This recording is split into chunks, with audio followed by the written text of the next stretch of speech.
Video হইলে না না আমি কই ভিডিও এটা কইছি কোন ডিস্ট্রিক্টে বাড়ি?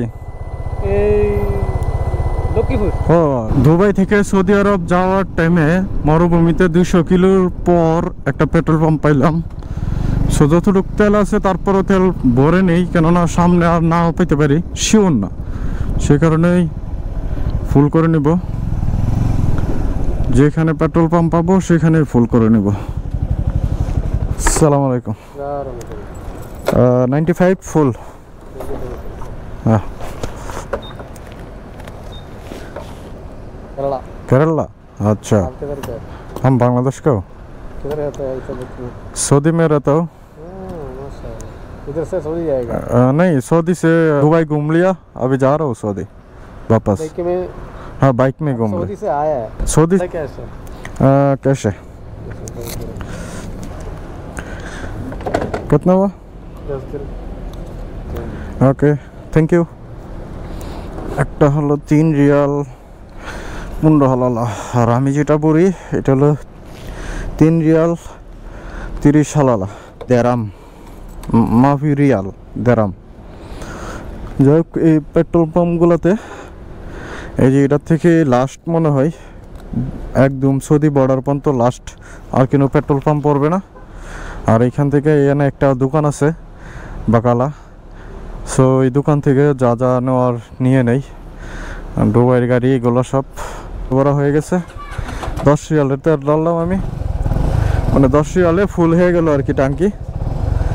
প্রায় দুবাইয়ের টাইমে এখন বাজে হলো 11টা, আর সৌদির টাইমে বাজে হলো 10টা।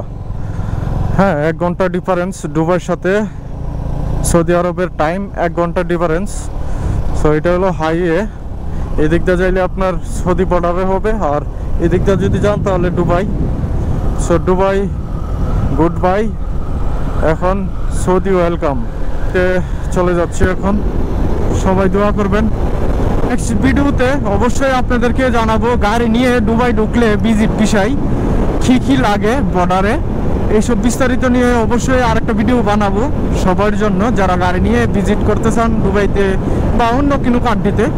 হ্যাঁ, কাতার, বাহরান, কুয়েত, এইসব কান্ট্রিতে যদি আপনি গাড়ি নিয়ে যেতে চান তাহলে কিভাবে যাবেন বা কী কী লাগতে পারে এইসব বিস্তারিত নিয়ে আরেকটা ভিডিও বানাবো। সো আমার ফেসবুক পেজে যদি নতুন হয়ে থাকেন অবশ্যই ফলো দিয়ে সাথে, আমার ইউটিউব চ্যানেলে যদি নতুন হয়ে থাকেন অবশ্যই সাবস্ক্রাইব করে সাথে থাকুন, তাহলে বিস্তারিত ভিডিও দেখতে পারবেন।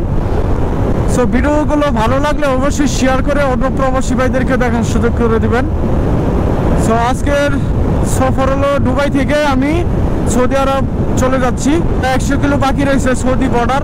এটা হলো ইমারাতের বর্ডারটা, আর এখানে সব আমাদের বাংলাদেশি ভাই দোকানদারি করে। তো অনেক ভালো লাগলো কথা বলি তাদের সাথে, আর উনি আমাদের কাছের লোক একবারে, এই দোকানদার ভাই। কথা হয়ে ভালো লাগলো এবং ওনার দোকানে অনেক সময় কাটালাম। যাই হোক, ধন্যবাদ ভাইকে, আলম ভাই ওনার নাম।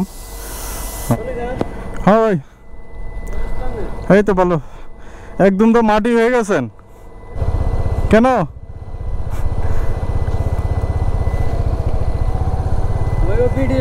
ভিডিও হইলে না না আমি কই ভিডিও এটা কইছি কোন ডিস্ট্রিক্টে? ভিডিও হয়নি এটা কইছি। কোন ডিস্ট্রিক্টে বাড়ি? এই লক্ষ্মীপুর। ও নখালী লক্ষ্মীপুর। হ্যাঁ আচ্ছা আচ্ছা আচ্ছা। এই ইয়াসিন রামগঞ্জ। নামগঞ্জ, চিনি চিনি। হ্যাঁ আচ্ছা, তাহলে ভালো থাকেন ভাই। এই তো ভিডিও নেই।